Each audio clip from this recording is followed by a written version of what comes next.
It's Sunday night, and this is the Conjugal Visit on KGFRocks.com.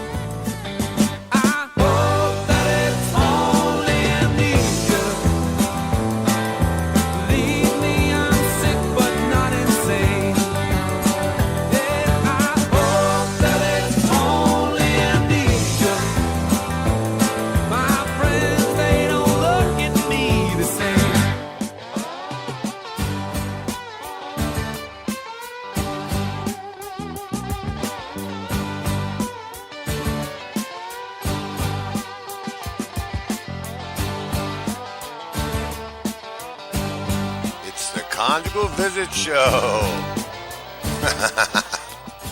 Great song. Love that. I hope that it's only amnesia.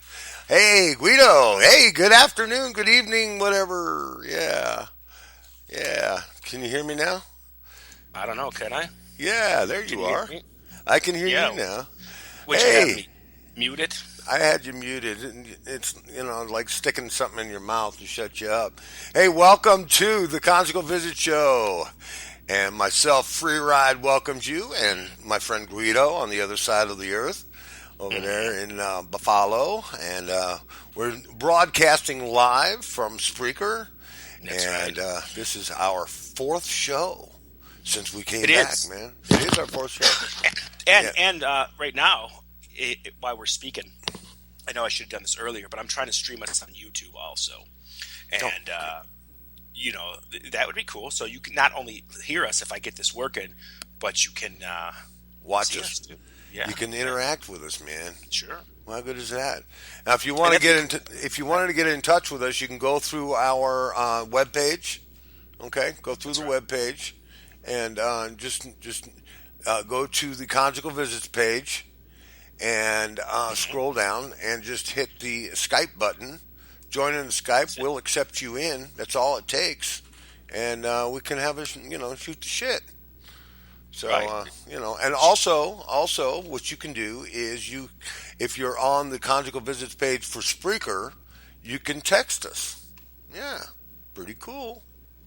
Pretty cool. You could text us, and we got the chat room inside there too. Yeah, we got the chat room, and that's always a good time.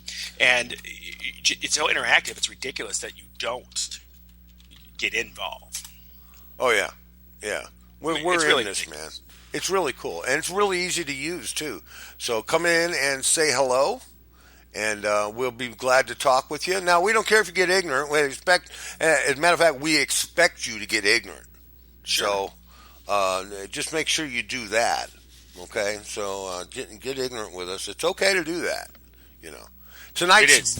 Tonight's very special guest, man, is Rob Boyer. Now, Rob Boyer is the bassist for the band Conquest Metal, and that's a St. Louis-based band, and they do a lot of tributes to the hard rock, but they are also a recording artist. They're on what record? Darkstar Records. Darkstar, yes. Yeah, you can get them on Darkstar. So we'll have Rob Boyer. He's also a DJ for us here at KGFRocks.com. On Monday nights, he has the Metal Enema Show.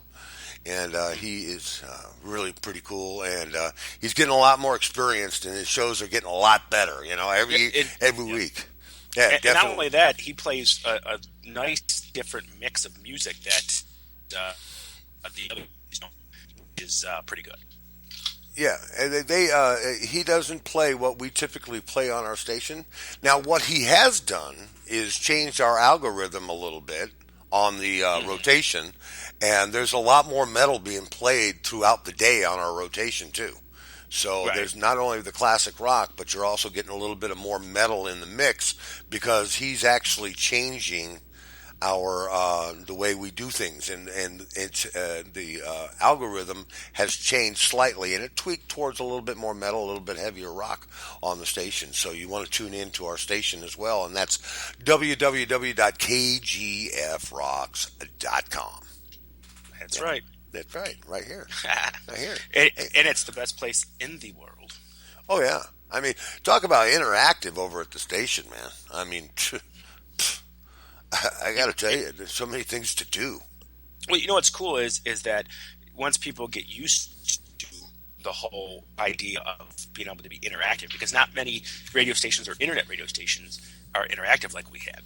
I mean, you could, when we have a DJ on the air, it's almost 100% set up now, but you're going to be able to talk to them one-on-one where only you and them can see.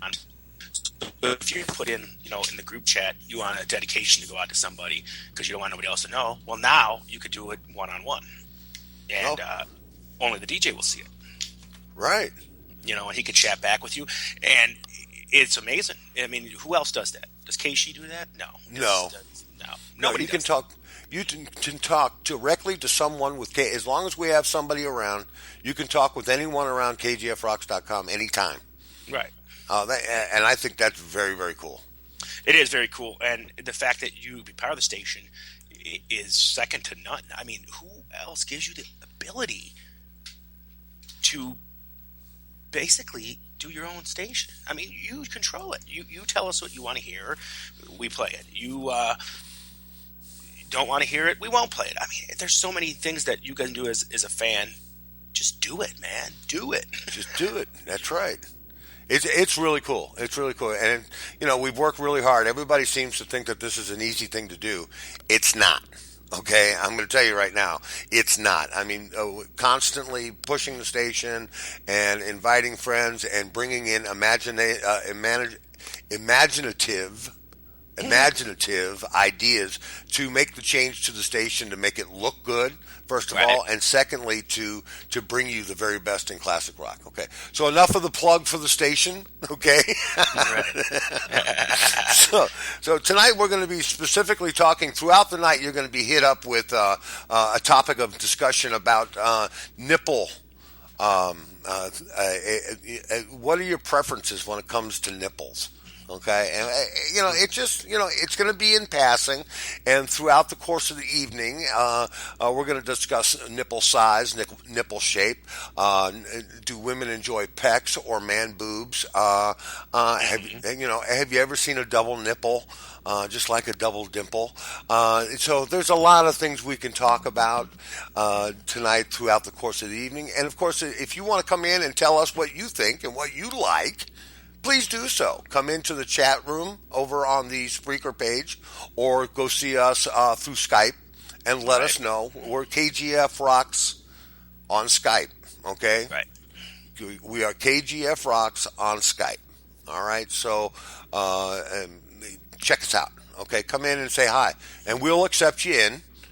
Just say part of the show, okay? And we'll bring you in, and we'll make friends with you. Okay, here on the show that means a lot. Okay, so anyways, any preference to nipples? I mean, is there anything special about nipples that you like, Guido? Oh, geez, let's see. Nipples. I like little ones, I think. Little ones, small areolas. Yeah. Pink or tan or brown? Pink. Nice, like the pink nipples. All right. Well, Right. I like a larger nipple with a bit of a brown aureola, but tannish. In a good tan. Yeah. Right. Yeah, I like that a lot. Now, did you see? I just sent you an invite. I don't know if I sent it to your right address, but I sent it to you on Google. Are you still have your Google account signed in? Do I? Yes. Yes, because I just sent you an invite for to be streaming live on YouTube. On YouTube. Mm-hmm. Oh well, I guess I'm gonna have to figure that out. Right. Over the course of time, like I don't have enough to do right now. Right. Okay. So. And I don't see myself on I here. don't see it. I don't see it. I'm looking for it, but I'm not finding it. Of course you're not. Come on now. No, I'm not finding it at all. I'm not finding it. But anyways, I'll be over there in a minute. I'll see if I can figure it out. I've got too much going on all at the same time. I got way too much going on. So anyways, this week, Rob Boyer is our talent this evening that's going to come in and talk with us this evening. And a little bit in just a few minutes here, we're going to be bringing in Mary Jane 420 to do the Awesome. weather, the worldwide weather, as it is and where it stands and the temperature and what's going on. And she always comes up with these, funky cities, man. I'm kind of excited. I'm getting kind of goosepimply about the, what city she's going to pick tonight. I know, ain't it? And it's cool because we don't have no clue before she comes on what she's doing. I mean, we find out where the weather's coming from when she says it. Yeah, we don't know. That's kind of cool. Yeah, that's really cool. I mean, we can do that. That, and last week it was a place called Middelfart, Denmark. Denmark, that's right. I was going to say Norway, but it's Denmark. Yeah. Denmark, yeah, a little fart. So I'm kind of curious as to what it would be tonight. But she's waiting in the wings. And actually, before we bring her on, let's see. What was I going to do? Oh yeah, we want to do a tune by a friend of ours. Mm-hmm. If I can find the tune, let's see. Haha. Yeah. So what we're going to do is we're going to do a. If I can find it. I guess I wasn't ready to do this yet. So okay, so I guess not. So anyway, so what have you been up to, man? I got kicked off of Facebook. So if y'all are wondering where I went on Facebook, I'm no longer on Facebook on that with that address anymore. I'm going to try and get back in, but we're going to have to see what happens. Right. Because they kind of locked me out for now, and it's kind of a drag, So what do? Well, you know what? It's because you are. This is going to go out to the world. Now, he's a great DJ. He's a good guy. He's an all right friend, and he sucks at anything computer related. Oh yeah, I do. He can't remember a password to save his life. Nope. And I've tried, man. He hacks himself because he puts the wrong password in so many times that his account gets frozen. Yeah, I'm kind of a moron. And I'll admit that to the world, I just, one of those things, it's never, my memory is not so good. Well, whose is? Now, if you want to come to this show, Mr. Freeride, I invited you to the kgfrocks.com email address. So if you go to read the mail, you can come to this online thing at YouTube. I can if I read the mail. Okay, cool. Yeah. Cool. So why don't you, what do you got going on, man? Nothing? Oh, you do that because I know you can't do everything at once, but I'll let you go. And I will talk about me for a change. Oh, well. Good. I'm recently thinking about putting my T-shirt collection online for auction. Now, I have probably 200 rock T-shirts. Okay, all the way starting in the '80s up till now. Probably my first one was at my first concert, Twisted Sister, and the last one I got was probably my last concert I just went to, which was. What was it, Motley Crue. So I'm thinking about, some of them are vintage, some of them are 80s, journey, two-toned, long sleeve. Some of them are probably collector's items. And I just think that I have too many of them. Yeah. So what I'm going to do next month is I'm going to list, I'm not going to sell them next month because I still haven't decided. But as part of our Facebook for next week, it's going to be a Guido T-shirt every day in the month of December. So you'll get to see at least 31 of my concert T-shirts. And I might sell it. So look forward to that, because there might be a hidden gem in the rough. There might be one that's so freaking cool that you just got to have it. And the door is open for you folks. Yeah. Now, where did you send that invite to? kgfrocks@mail.com. Well, how come it's not in there? Huh. I don't know. But I would send it to your other one, but you probably don't know it.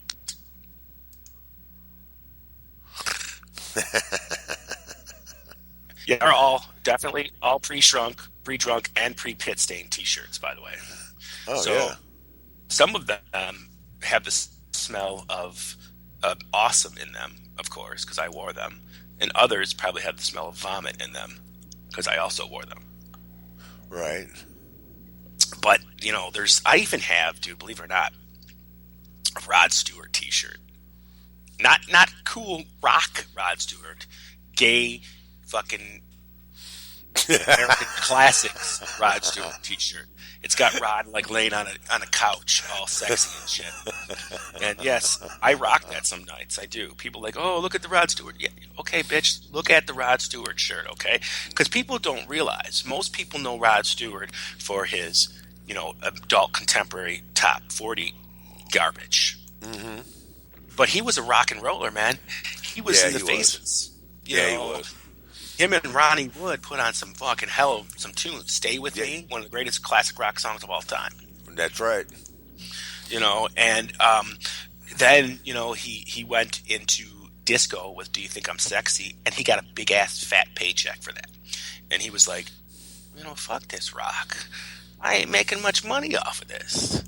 And then he became what everybody liked. He was like a Phil Collins type of person, he making hits on the charts, man, and making the chicks go crazy. No kidding. No kidding. You have no clue what I just said because you're still trying to find that email. Yeah, it ain't there. All right. Well, we'll skip it for this week then. I'll turn us off. All right. Oh, wait a minute. I can share the screen. Share your Google Hangout screen. Now, let's skip it because you know what? It's taken away from your show, and we'll just go off the air. Ding, ding. All right. Anyways, folks, I'm sorry about that. We will get that because we want you to see us. We don't just want to be heard. We want to be seen too because you know what? We're pretty sexy. I'll tell you what we look like if you don't know what we look like. I look like John Stamos from when he was on that show with the twin dudes. And Free Ride looks like the bald guy from the Six Flags commercial. The guy that danced around saying, dun, dun, dun, dun, dun, dun, that guy. Yeah. So it's like John Stamos and the Six Flags guy doing radio. What's better than that, man? Dude, you're cruel. But what can be better than that, man? I mean, there's nothing better than that. There's nothing. John Stamos, the Vegas years, yes, definitely. Oh, yeah, the Vegas years, right. So what we're going to do now is we're going to do from a friend of ours. Yeah, DZ. And we're going to go ahead and play this special tune for everybody out there. And just get a gander of this one, folks. And we'll be right back with Mary Jane 420.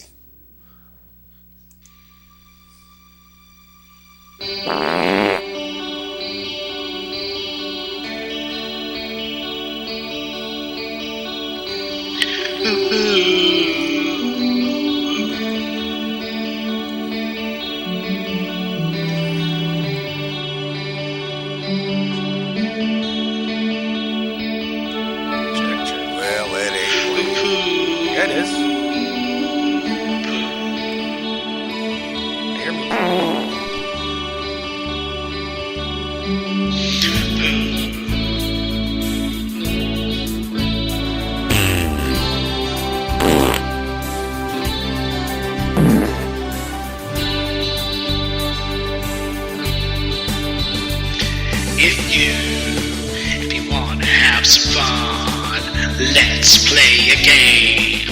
There is no name. You start by eating certain foods. Pizza, cabbage, set the mood. They'll tear your ass apart with explosive farts. I swear it will be fun. Gonna thank me when it's done. So let me hold out my hand. It's gonna be grand. My digit for you to grab. This is the game for you. Now listen to me. I had a burrito and some chili too. I ask you to pull my finger, and I'll give you a guess gas that lingers. And I'll give you, and I'll give you, I'll give you a gas that lingers.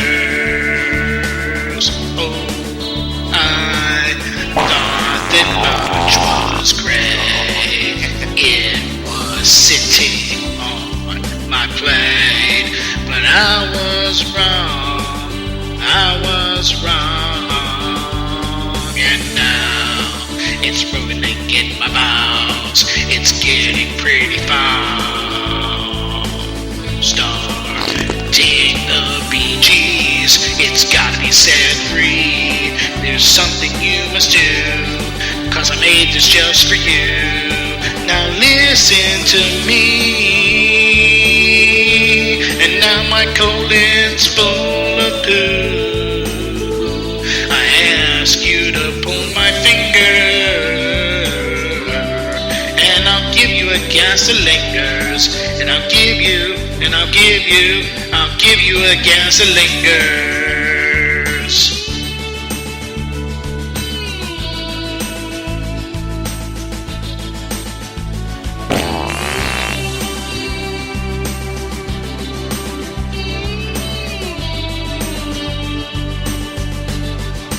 Now listen to me,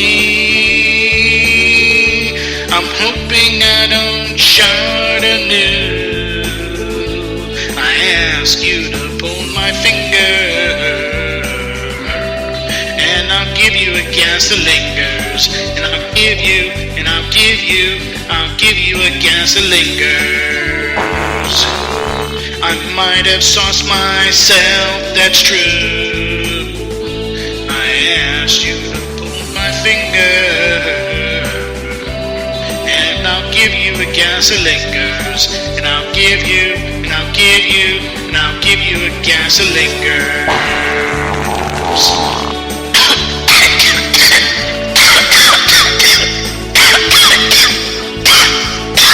God. Oh, that's fucking horrible.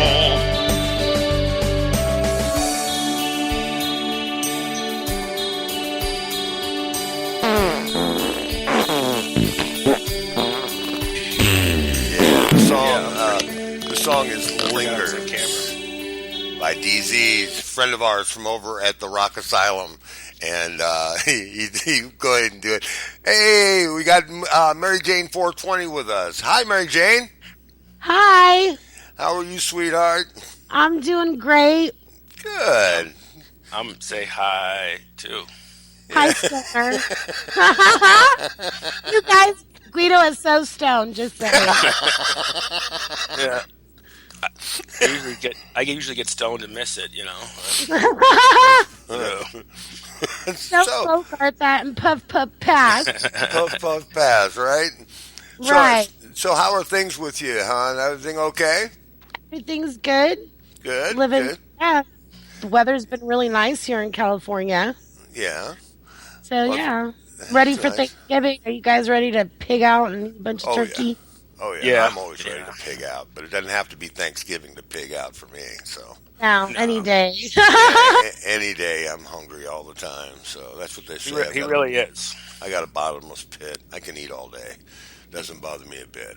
So anyway, what city are we dealing with tonight?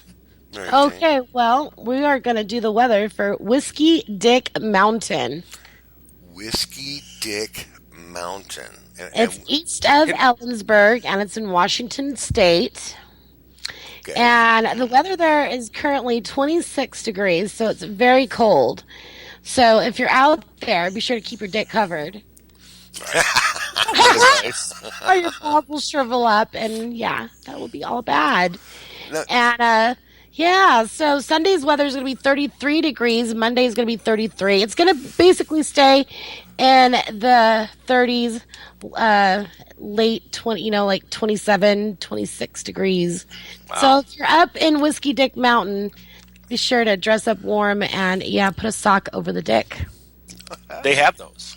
They do. They do have those. They do. You can get one that look like reindeers and Yeah. Santa Claus head. Have all Yeah, kinds Rudolph of the ones. Red-Nosed Reindeer, right? Yeah. Yeah.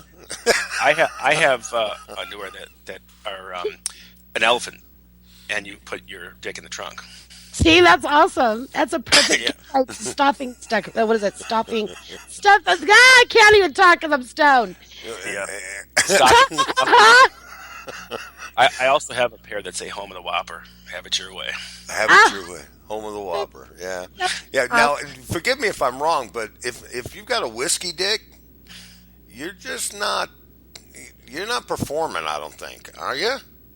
I don't know.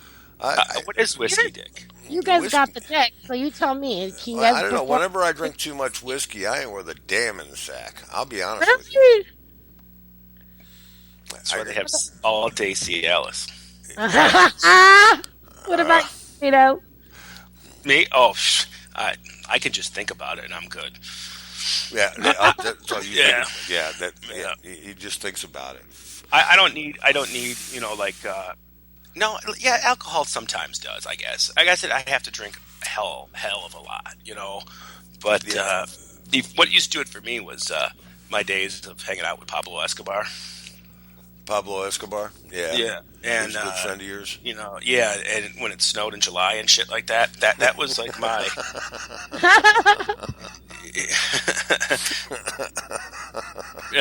Oh no, whiskey dick means you can't. This is from a friend of ours, who yet not to be named because he's not going to be named yet. But he says that whiskey dick means you can't come, you just stay hard. Oh. Hey, that's Well. a good thing for us ladies. Yeah, it is. Just So- saying. Woo! I usually have let's hurry it up and get it over with, dick. Where it's just like, just think about me and that's it, Right.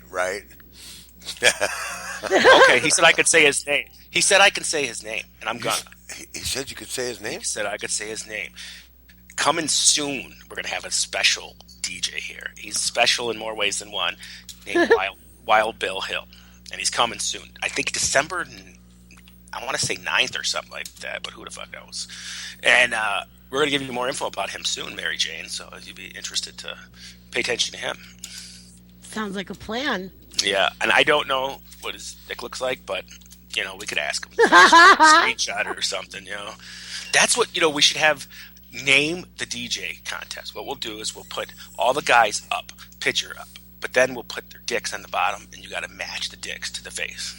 Hey, that Match would the be dick really. to the That would face. be. That would be. Thanks. Yeah. Good luck It's getting me. Yeah, no, that ain't gonna happen. We That have to ain't use it. 2 pages for mine, but, we can put the rest of you guys on page 1, and then I'll be on page 2 and 3. Oh, I see. Yeah.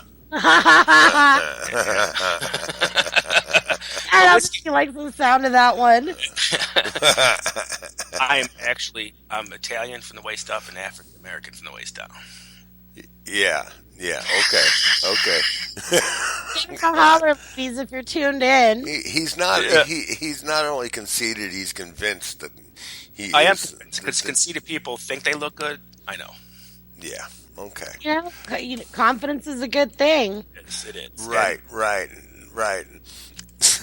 And I have no shortfall of confidence. Really, I don't. I even, I'll walk past a mirror in, a store or something. Right. Dang, who was that? Oh, that was me. Shit. Check myself out in the mirror. I love it. It's fun. But whiskey, It's a good thing. it is a very good thing. So how have you been, Mary Jane? We didn't get to chat really too much last week. We were in and out. I've been great. I'm still, spinning them tunes on rollhooliganradio.com and other places like in virtual worlds and stuff, and still love playing my music and smoking pot and having fun. That's great. Excellent. That's what we're all about too. Is not just getting high off of life, because that's boring, but just do whatever you can to stay happy. And we're totally 420 friendly. Matter of fact, on April 20th, we always have a big to do on the station. And I think 420 is better for us than Christmas. I think 420 is my Christmas. Yeah, it is. And I had a friend who got married on 420, and everybody in the wedding party got like I don't want to say monogram, but a steel bowl that was etched and with their name on it. Aww. Yeah, it was pretty cool. I would so love a wedding like that. That'd be so cool. Oh, it was really cool because we had to have it at this hall that a friend of ours owned or ran, so we could smoke in there, and they didn't care. They made sure it was on a Sunday so that nobody else had any of the other halls booked. So we were just all in these empty halls smoking and having fun, and it was a good time. Aw. Well, a big congrats going out to them. Definitely, Yeah. I think they're divorced now. But anyways, Well, that sucks. yeah, one quit smoking and the other one didn't. So you know how that Yeah, goes. can't live with that, right? Can't live with that. So, anyway, well, Mary Jane, it was great to hear your voice again tonight. Thank you for that very informative weather forecast for Whiskey Dick Mountain in Washington. And let's give a big shout out, a KGF Rock shout out to Whiskey Dick Mountain. Yeah, nice. Very cool. Get her done, you hear? Yeah, get her done, you hear? And, well, sweetheart, we're going to let you go, okay? All And right. well, thanks for coming in tonight. And give Hooligan a big wet one for us, okay? Make sure he gets that big sure swack, will. okay? I will. It's always a pleasure. You guys have a great night. Okay, too. you too, sweetheart. Have a good night. We'll see you next week. All right. Bye-bye. Bye-bye. Yeah, isn't she sweet? She is. Oh, my goodness. Oh, my goodness. I don't know, man. That's just so sweet. Whiskey Dick Mountain. Yeah, she comes up with them, folks. I got to tell you. She comes up with them. WDM. Whiskey Dick Mountain. Whiskey Dick Mountain. Well, our guest is chomping at the bit and ready to come on. And we're going to bring in, without further ado, we're going to bring in Mr. Rob Boyer onto the show. How's that sound, folks? Let's just bring him right on in. We're not going to, give him any intro. This guy here is a maniac, and we love him to death. Mr. Rob Boyer, welcome to the Conjugal Visit. How are you doing, man? I'm doing fine. Am I coming through okay? You're Yes, coming you through are. perfect. Yeah, you sound great, dude. How you been, man? Real good, man. Hanging in there, living life, as they say. Right? Yep. Right? What else Living the dream that means the daily toils of everyday work, Yeah, you got to work, man. You got to eat, right? Well, you don't have to. Yeah, but you do. Yeah, you No, do. not- I got not- to eat, man. Not in Obama land. You don't have to. You can. Yeah, no shit. I'm hip. Well, Yeah, we you won't can- get on that kind of topic. Let's not go there, okay? So, But it's true. so Rob, you're a newest part of KGFRocks.com. What do you think so far, man? Oh, I'm absolutely digging it. I completely love it. I'm enjoying it, having a blast with it. And I think it's very cool, and I gladly thank you so much for the warm welcome you guys have given me for me to get on your show and screw it up. Well, you can't screw it up any more than you can't screw it up any more than we've already done it. So I mean, there's no getting out of that. There's no getting around that at all. But you're starting to build an audience and a following on your show, and I think Monday nights has benefited very much by you being on Monday nights with your metal. It's a tongue twister, dude. Metal Enema. The Metal Enema Show. Enema Show on Monday nights, and that's on KGFRocks.com only, and it's exclusively ours, man. And Rob's, of course. And Rob does all the programming on there, and we were talking earlier, Rob, about how your show has actually changed the algorithm of our rotation, dude. Really? Yeah, I've been listening. I'd listen to the show sometimes 6, 7. I listen to the station during rotation, probably 5, 6 hours a day. Guido more like 12 hours a day, and we've noticed that there's some heavier stuff playing in the midst of our rotation. So it's all good, man. It's all Cool. good. They're giving a good mix. You'll get say Pink Floyd. We'll say Pink Floyd "Wish You Were Here," and then it'll go right into Metallica.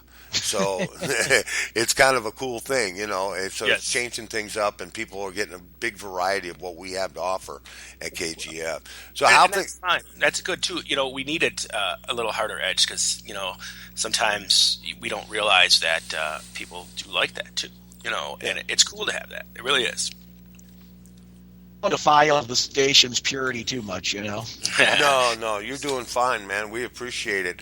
And listen, how's Conquest coming along? How things going, man? You guys working or what? Oh yeah. Everything's going. It's going real good. As a matter of fact, we just on this issue of Revolver magazine, they've got a spread in there about us and things like that. And Awesome.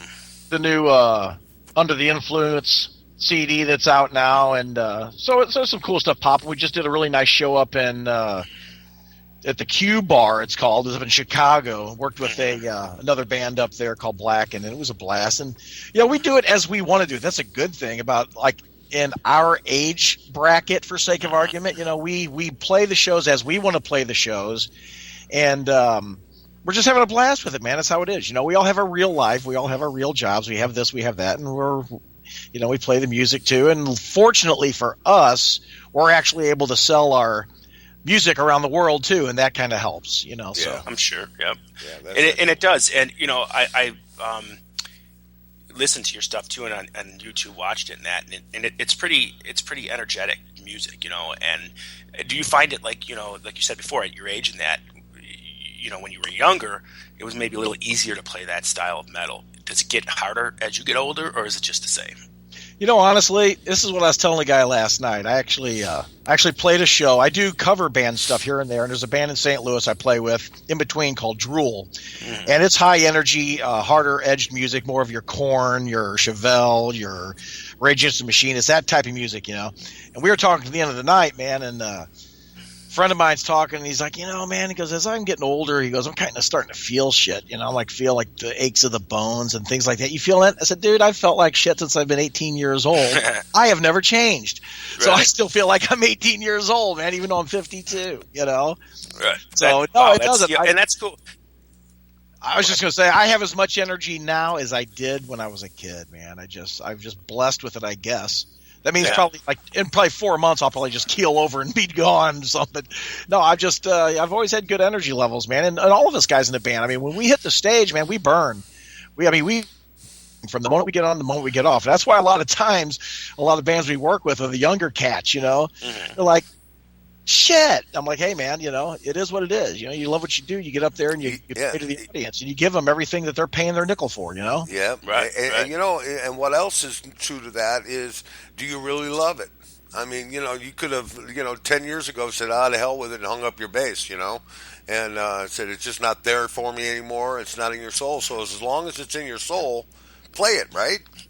Yeah, the whole thing with me and music's kind of a funny music literally was not for the idea that, the love of music, I think that's so cool, I want to do it. I did it to get tuned, man. Oh, sure. Literally. I wanted to put a guitar on, man, just to score on checks. And so then I started playing in bands, and things started happening, for sake of argument, to the positive, and then wait a minute, I really like this. I really like doing this. So then, you're right, man. For for the last half of my career as doing this, I just enjoy doing what I do. I enjoy playing my bass. I like getting on stage. I like hanging out with people. I like the banter. It's just cool for me. It's a really cool hobby, and it makes a nickel. That's almost like David Bowie. He got into it for the poon too, and then it kind of changed a little bit later on in his life. He, went for other things instead. Yeah, and then some. Yeah, and then some. Yeah. But that's how most people get it. You ask bands like Motley Crue and Guns N' Roses and that, they're not going to tell you, we just love music so much. No, they wanted pussy. They wanted friggin' sex and drugs and rock and roll. Especially a band like Motley Crue. And right. Maybe if you ask a band like Steve Vai or something, he's not going to say he got into it for pussy, but he's one of those musician types. Well, yeah, they're like what I call the real deal. Those guys they're geniuses. You know what I mean? Right. And that's all they do is they eat, sleep, and breathe music. I mean, I'm sure, like Axl Rose back in the day didn't go practice vocal runs, or Slash. No, Slash was looking for his, mirror to do some more coke off of. Speaking of that, I don't know if anybody's known this, but the big three, Axl Rose, Slash, and Duff McKagan, are reuniting and going on tour. And the whole deal is the discrepancy now is it going to be Sorum on drums, right, or are they going to use Adler on drums? That's kind of the toss up on what's what. Adler was like, we'll use us both, man. I mean, sure. So big deal. And I'm sure Adler could use the money. Oh yeah, double drum kit on the stage. You know what? There's a difference, Rob, and you might be able to identify with this too. When you hear Guns N' Roses with Steven Adler, it's the more like rocks, Rolling Stones, just damn ballsy rock. But then when you hear Guns Guns N' Roses with Matt Sorum, it's more like technical drumming. Yeah, he's a technician, man. He from Right, the Cult days and everything else. He's just a genius on the drums. He really is. I mean, Definitely is. But I like, not saying Matt Sorum's, he's definitely the better drummer. But I like the drum sound better on Appetite for Destruction. well, it's got more of that, a little more of that harder. It's almost like an edgier punk to a point. Absolutely. You know? And I like, personally for me, my favorite Guns N' Roses album is Appetite for Destruction. Not because it was the biggest one, but just because the music itself wasn't too complex like they try to do on the Use Your Illusions and become like some band that they weren't. You know, Right. You're a fucking rock and roll band. You sold 28 million records because you kicked ass and rocked the shit off, and then you try to change it. Right. You know, and then you take 97 years to come out with the next album. And it's not even the band, right? No, and you know, they showed it was like 28 million for that one. Each Use Your Illusion was like 7 million. And then 15 years later, the Chinese Democracy just hit 1 million. Right. Yeah, you know, the one thing is, man, is if you have a chemistry, the most that you do not ever want to do is screw up the chemistry. And what they did was just by simply bickering and fighting and nonsense and egos, took an incredible unit and just blew it all to hell. So then it just basically becomes, you know, when it gets to Chinese Democracy and all that, you know, I'm not taking anything. I get my good buddy, a good buddy of the St. Louis scene, you know, Richie Fortis, you know. Oh, yeah. Yes. Well, he played, you know, played with him. He played with Buckethead was in there. He played, you know, when DJ Ashba, Tremonti, all those guys. Yeah. The point is, great musicians, one and all, but not all good together. I mean, sometimes just because you're all very skilled doesn't mean you can write good music together. Well, that's that. There's another point too that you make. Okay, because before it was Guns N' Roses the band. Now it's Axl Rose's Guns N' Roses. Right. It's basically a tribute band, you know. Right, and he controls the whole thing. You know, right. Richard Fortis or DJ Ashburn that is not going to say to him, "Well, let's try it this way." You don't do that. You know, Richie Fortis is far better now, you know, with his new band, the Daisies, than I felt he ever was in his tenure with Axl Rose. And I agree with you, because even with, I'm so glad DJ left too and went back to 6 a.m. because his guitar playing in 6 a.m. is better too. Oh yeah, the hooks are cooler. Yeah, and it's because they're being who they are. They're allowed to be their musician self and not a session musician or studio musician, which they basically were with Guns N' Roses. And the thing is with Axl, honestly, man, I mean, sometimes you just need to reinvent the wheel. I mean, you know, he's an older guy now, and you know, you can't hit those notes that you did in the beginning. So why not just reinvent your music versus try to regurgitate it? You know, it's almost like, you know, I think there's a lot of life left in him in creative writing. I think he needs to change it. That doesn't mean he has to turn into a friggin' Barry Manilow for sake of argument. Right. But he could retailor how he does things and make it very, very, very cool, you know? Well, a lot of people do it. Like, I'm a big Stryper fan. I don't know if you know Stryper. Oh, yeah. Now, Michael Sweet was higher pitched back in the 80s, but now he's not, and it works for him. Now he's singing in a lower, you know, range, and he still kicks ass. But he's not trying to force it out and sound like shit. Right. You know, and he knew that he couldn't do that anymore. So instead of trying to do it and sound like shit, he just reinvented himself and made the music better. I actually like it better now when I see them live because he's not so high pitched anymore. I think it rocks more. Well, that's like we've done 2 shows with Sebastian Bitch. I mean Bach. Anyway. Right. And you want to talk about a diva there, Lord? That guy has a vagina bigger than the entire New York area. Anyway, for short, his problem is in his time back in Skid Roses, everything he did was studio produced. He could hit the notes, yes, but you know, in a continuous segment of a song, no. He came in blocks and they punched him in certain points. Well, now working 2 shows with him and seeing him and watching him on stage, he's one of the guys who's trying to hit all those and can't even touch them. Yeah, right. And so he's another one, man. He's got talent.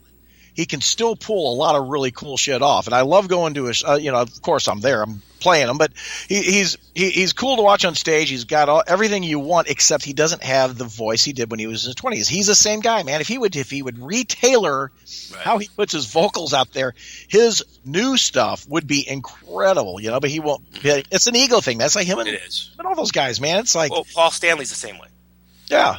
Paul Stanley, I've seen him 1,000 times, and I keep saying every couple years, the last few years, dude, either give it up or stop trying to hit those notes, because it makes it sound horrible. And shows are a lot of money. If you go see the current lineup of Guns N' Roses coming out now, who it's Matt Sorum, Steven Adler, whoever it is, at least those big three, they're going to be expensive tickets. They're not going to be cheap. They're going to be expensive. And I don't want to go and listen to Axl Rose sound like a dead cat. You're right, man. And the thing is, a true fan, the true fan understands time takes its toll on everything. And they're forgiving. Because sometimes it's more than hearing that extremely stupid high-pitched note you can't hit. That's more important seeing you pull off a really, really cool vocal run and just be there for the happening of it. Sure. You know what I mean? Yeah, it's the reunion sometimes. It's cooler than the actual what's going on stage in a sense, you know? Sure. Right. And most people are I'm going there to see Slash myself, so. Man. Did you get a chance to see Van Halen when they were in town, Rob? Not this last time. I did not.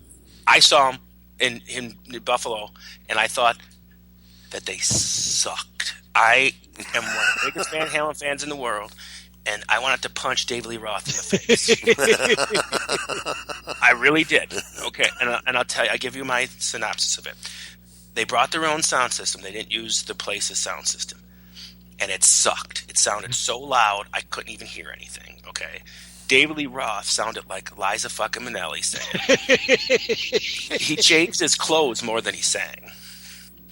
And I was kind of disappointed in Wolfgang and Alex, really stale. The only thing that I was so glad that I went to go see is that Eddie Van Halen is better now than he was when I saw him in the 80s.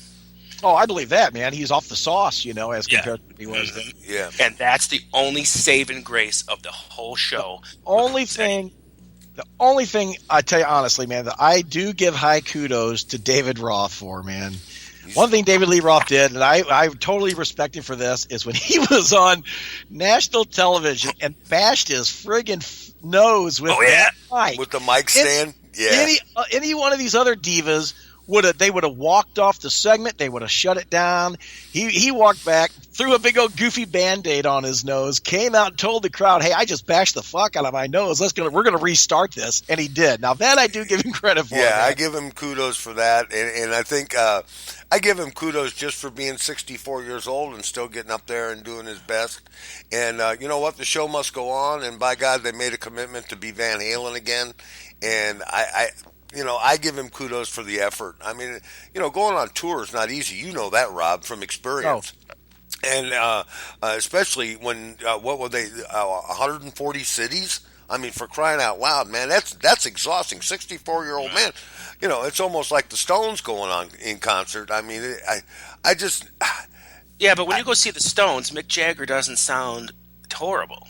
No, that's because he's changed the pitch. In the songs, they've all changed the pitch, and that's all it takes is someone to change that pitch. But this is not what I'm saying. I think David Lee Roth forgot how to sing. Well, what he's done is he's worked too much on trying to be an entertainer, than being a vocalist. And and the thing is, man, sometimes maybe leave a little bit less dance moves and concentrate on hitting the vocal line more correct. Is what that would be my advice. And that's the point. That's exactly what he did. He was dancing around and doing stupid things more than singing, and he was out of breath. I'm like, dude, how many times do you got to change your whole? I mean, not just your shirt, his whole motherfucking outfit. He would change between every other song, and I'm like, that's got to be tiring in itself. I get tired putting my pants on. He's all out of breath. He's 64 years old, and he's all out of breath. Going, he sounds like me, for crying out loud. I'll go on record and say it. I was so motherfucking pissed when he left Van Halen. I'm a David Lee Roth Van Halen fan. Yeah. And they played amazing tunes. They played some shit, Light Up the Sky and Dead or Alive. They were playing Tora Tora. All these songs like true Van Halen fans would know. Right. But it sucked. I think they should bring Michael back to the band. I mean, nothing against Wolfie, man, but they really do, man. Yeah, I don't think that'll ever happen. It won't, and it's sad because you miss those background vocals. Yeah, that is true, man. He's just as good singer. He's a better singer than David Lee Roth, for Christ's sakes. Sure. Sure. Yeah. And I tell you what, him and Sammy Hagar are having way too much fun. Oh yeah, for that to happen. On Sammy's payroll, dude. Sammy Hagar is one of the richest guys in the music entertainment business. He has made so many great business moves that he doesn't need to. He can just play for the fucking fun of it. Yeah, but him and Michael Anthony are having way too much fun right now. Yeah, from the Cabo Wabo into that beach rum he's got, which is incredible shit. And man. he sold this. That's fantastic. He sold the Cabo Wabo for $100. Right, and that's when he got into the beach rum, and it's great too. It is. And you know what about Sammy Hagar is he's old as fuck. He's really old. He really is. He's like 68 or something, ain't he? Yeah. And he don't look like it. No, he's still always taking good care of himself. He has, and he's like, people give Sammy Hagar, Van Halen. But people, if you only know Sammy Hagar for Van Halen, then you're a fucking idiot. Oh yeah, that's so true. You are. Yeah. Montrose solo. What's that one? What he did with Neil Sean and HSAS. Yeah. Great band. Even Montrose. Get on your bad motor scooter ride. That fucking song kicks ass, man. I saw them when that came out. That was awesome. Do it with Billy Sheehan. Tallis, because Tallis is from Buffalo. There was Billy Sheehan's first band, and we used to see him go get on your bad motor scooter and ride. That song kicked ass. It just did. Right. Speaking of classics, and now Rob, you started into your music thing when you were young, of course. Who were you listening to when you first kicked into the music, into music? Well, when I was little, my mother and father were big into country music. Okay, so the first thing I ever heard when it really came to rock was my sister came home. My mom about flipped her wig because this horrible looked like demonic album, and it was a band called Black Sabbath. and my mom's like, "What is that, Roxanne?" And she goes, "This is Black Sabbath," and she was playing it on the radio. On the record player, man. And at that point, I was like, "Now that's vastly different, than a twangy ass, guitar and crying your vocals." So that was kind of my first experience into it. And then, of course, listen to my brothers into Zepp and all that. But what really got me, man, where I wanted to go, man, this is a lot of fun. I really dig this, was Kiss. Yeah. I mean, that's it in a nutshell, man. It was, Me too. It was, Another one. Kiss. And then just a few years after I got just a little older from the Kiss, then it was Alice Cooper. So, and then it's been from there all the way up. Free Ride doesn't get it, Rob. Okay, he's not a big Kiss fan, but he doesn't get how many people Kiss influenced. I know what they did in the past. It's just what's happened lately. That's all. They're money greedy Jews now. I mean, they're different now.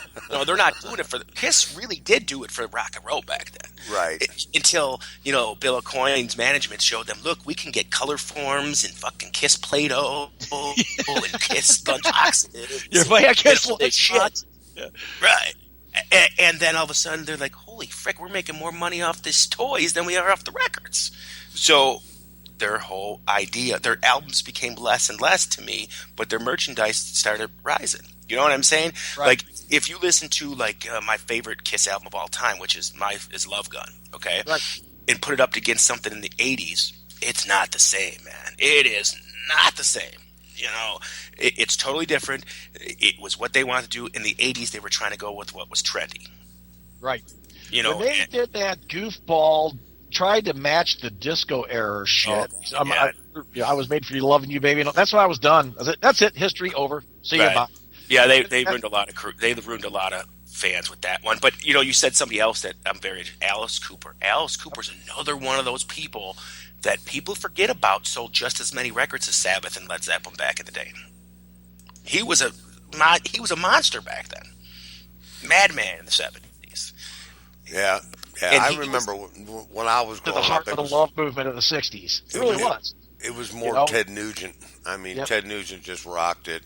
Well, Ted Nugent was one of those guys underrated too, because Journey to the Center of the Mind in the late 60s has probably one of the best guitar solos of all the 60s. Oh, yeah. He was great, but he never got better. He just didn't stay. Yeah. He really did, But he's one of those guys that won't be in the Rock and Roll Hall of Fame. To his credit, though, he did create the use of feedback on the guitar to make it musical and make it melodic, He did. And that's why he always played that big old Gibson Birdland guitar, because the F holes in it was semi-acoustic. And a lot of guys were like shoving napkins and shit in those to keep them from, feeding back.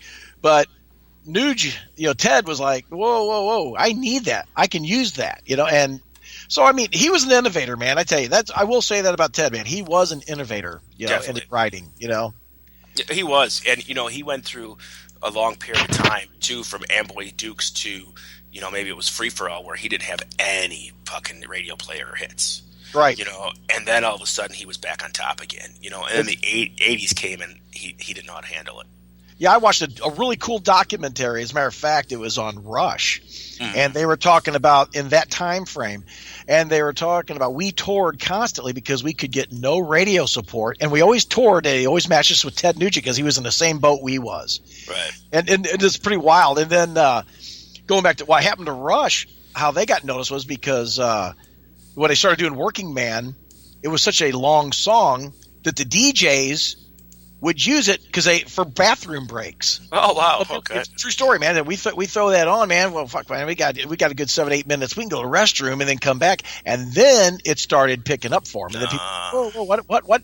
And then that's how Kiss actually discovered, in a sense, we want to say that, but they did. Gene Simmons discovered Rush because they were doing "Finding My Way" in a club up in Canada, and he's like, I want those guys on tour. So then Rush picked them up. I mean, Kiss picked them up and took them on tour and shit, whatever else. And then when that happened, then for Ted, that's when Free For All itself actually started blossoming for him on the radio. And then they kind of separated and did their own. And they kind of went how they went, So, right. Do you know that's Meatloaf singing that song? Is it really? Mm-hmm. All right, trivia news. I just learned. Yeah, and here's another thing too that I always thought that Rush got famous because of early Neil Peart's mustache. Oh, the porn stash? Oh, that was the best mustache in rock music, man. Yeah. I don't think there was a fucking sexier mustache than Neil Peart's porn stash. I wish he would grow it back because I think he sucks as a drummer now. I mean, no, I'm just kidding, but all gray and shit, Yeah, But I think it's funny when people clash musicians together and say who's the best, who's this, and people will say Pete Best and all that. Fucking not Pete Best. What's his name? Keith Moon and all this shit. Keith Moon. Yeah. Put Neil Peart will fucking knock them all out. Well, the thing is, for me, I have no best of any instrument, whether it's guitar, bass, this or that, drums, because it's the groove and the hook you play. Here's a good example. Billy Sheehan is one of my favorite bass players. He is an absolute genius on the instrument. I love listening to him. Same thing with Victor Wooten, Stu Hamm, all these guys. But however, Jerry Only from Misfits is the most basic fucking human on earth that even plays the bass. And when you watch him live and you hear him, he's just in the pocket. He's hitting straight line notes. He's got a groovy distortion overdrive coming off his rig. It sounds fantastic. Mm-hmm. So I just love it to pieces. So it's hard for me to really say who's best at what because it's just your individuality of what you do as an artist. I think if you can just pick the damn thing up and play something, everybody's good. So yeah. You know what too is you're right too because I don't think certain bands too. When I saw the Red Hot Chili Peppers, when I saw the Red Hot Chili Peppers with Dave Navarro, Flea, and Chad Smith, they were okay. But when I saw them with John Frusciante, oh yeah, it was a whole different ball game, man. It was that dude is better than people give him credit for, John Frusciante, because fantastic artist. And Flea and Chad Smith together, fucking awesome. Oh yeah, that's why I like the Mother's Milk album was just incredible. Right. So I loved it. And then even before that, Heil Slovak was really good at what they did because they had such a cool rhythmic nature to them. I think Navarro coming into it, I never really kind of got that, man, because Navarro's more of a metal guitar player, even though he's in Jane's Addiction and classifies it, alternative and all that horse shit. But it really wasn't a fit for them. I don't know why they went that direction, but I never got that either. and it was like I said, "Fuck the Chili Peppers" when that came out. But then after that, when John Frusciante came back, I was like, "Yep." The next 3 albums were like from heaven, you know. Like, yes, here we go. And now he's gone again, so I won't listen to him again. And I think this is what I was leading up to. Very few bands make it when a certain person leaves the band. Okay, like Van Halen, they made it with Sammy Hagar, but they changed who they were. They didn't stay rock and roll-ish Van Halen. Okay, but then you got people like Poison. Poison was up on the top, and then they got Richie Kotzen, who was an amazing guitar player, but did not fit the Poison sound. Right. At all. He's incredible now in the Winery Dogs. He's one of my favorite guitar players ever. And he went into Mr. Big and was good too. But then you got somebody like Motley Crue, John Corabi. So much better singer than Vince Neil. But didn't fit the Crue sound. No, you're right. Once you have a formula, you don't mess up the formula. It's like I always try to tell people, when they have all these all these musicians, well, Metallica is a good example, and of course, a lot of the other ones, but if they're strung out on heroin and they're bad alcoholics and they're writing the greatest music on earth, leave them on the heroin and leave them on the booze and don't fuck with them. Because the minute you pull their asses off, they go to hell in a bucket. They do go to hell in a handbasket, man. It's true. It's true because even bands like back in the day too, they get off the sauce. Their albums suck. They went from these great albums, masterpieces that their minds were free and whatever, to like, what the fuck is that? And you're right. Why mess with the form? Like AC/DC has never fucked with their formula. Right. Never. Ever. And they're still selling millions of records today. Yep. ZZ Top, same way. Same way. Yep. Same way, man. And people say, they can't change. Too much change is not good. That's right. It's not. People identify with your sound. If you hear an AC/DC song, from the first 3 seconds, it's AC/DC. That's right. Even if you never fucking heard it before. You can deviate a little bit, but that's about it. Right. That's about it. More than that, man. And I give a lot of credit to AC/DC because they lost a great singer when they lost Bon Scott. They're like, oh my God, they didn't sit down and say we're done. Nope. They went out and found a singer and came back with the best album out. They just kickball. They're one of those bands that benefit from a change, I think. And some bands do, some bands don't. I just don't get it. It's just like when Led Zeppelin, John Bonham died, they said we're done. Smart move. Very smart move. Because how can you replace that person in that band? Right. And they said we're done. And then all these bands that do these reunion tours without the original lineup sucks. To me, you go see Kiss right now, it's not Kiss. Yeah, it's a tribute band.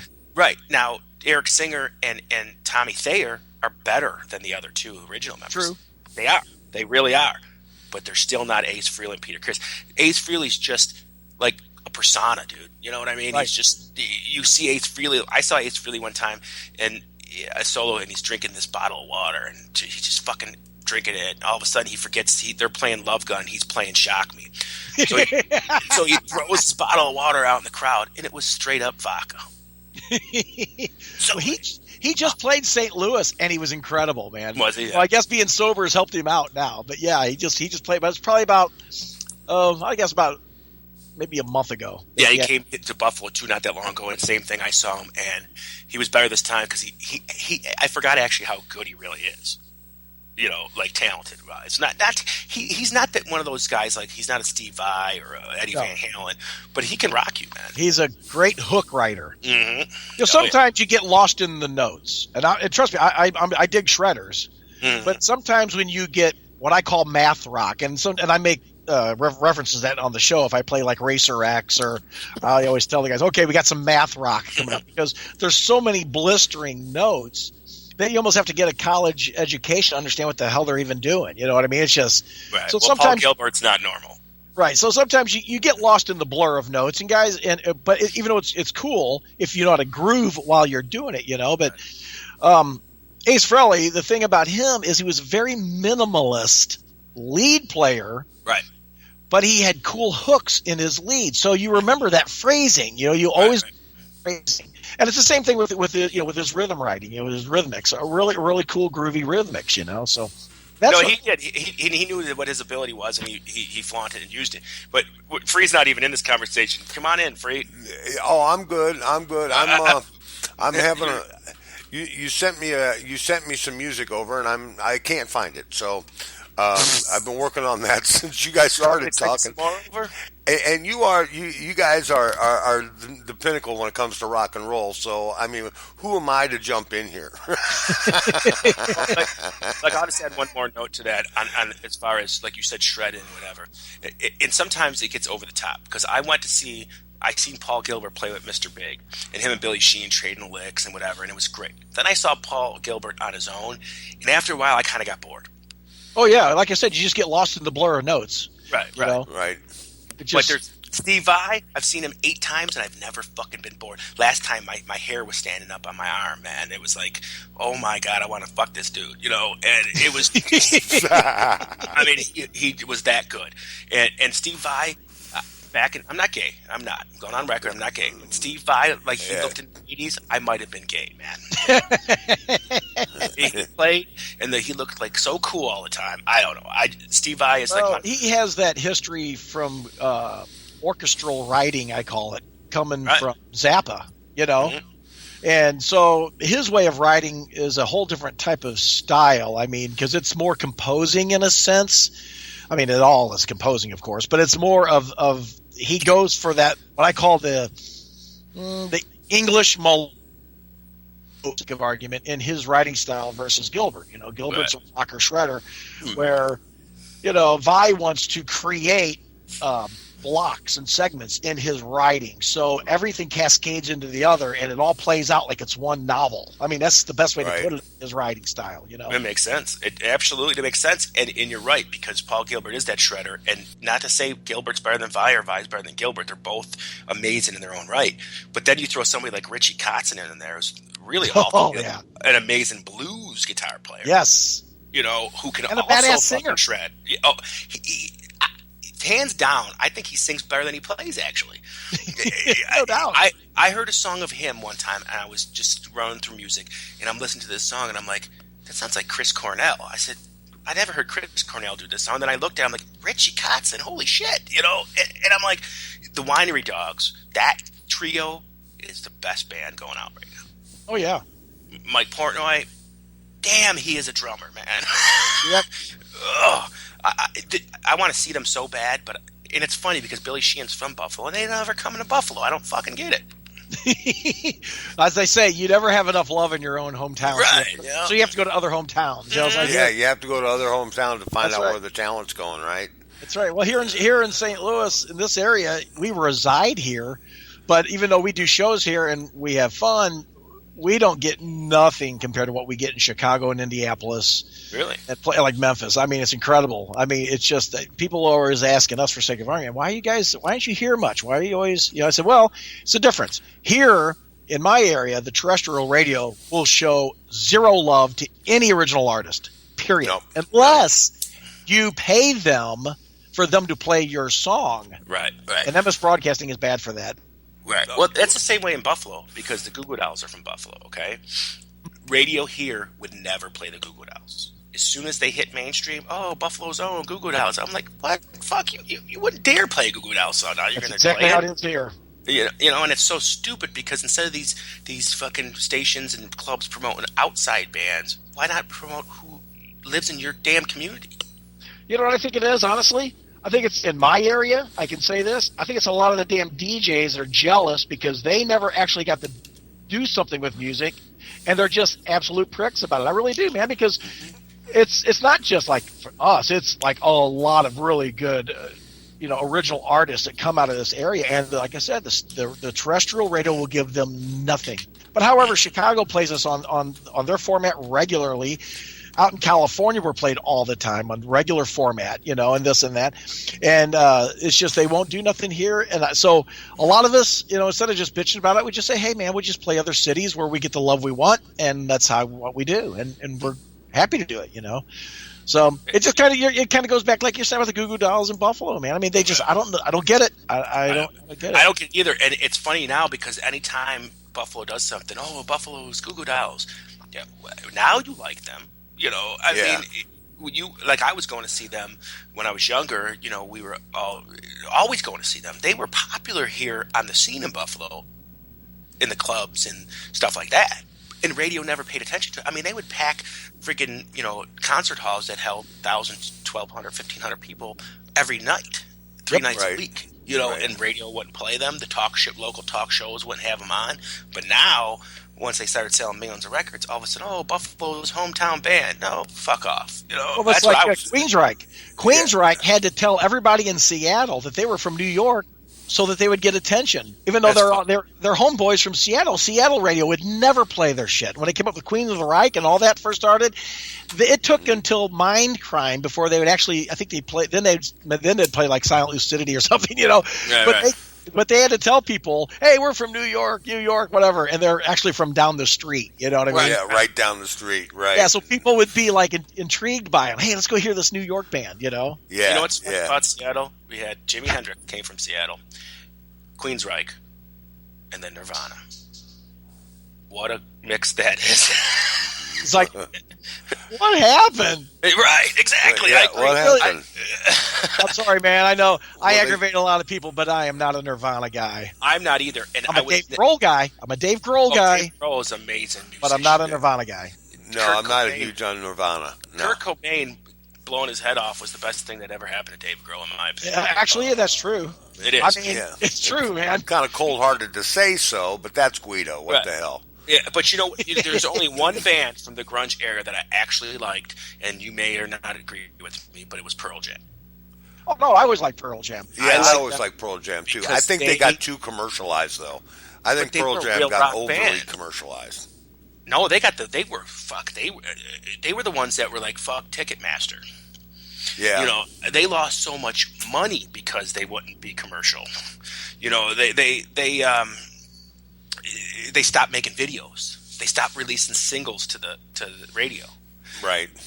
They wanted to, be different. And I don't know if you ever listen, Rob, but if you listen to the band before Pearl Jam, which was Mother Love Bone, right? That band was great too in its own right. Stone Gossard and Mike McCready were both in that band. Those guys are underrated guitar players. Just because they played in that grunge scene doesn't mean they're not good. Right.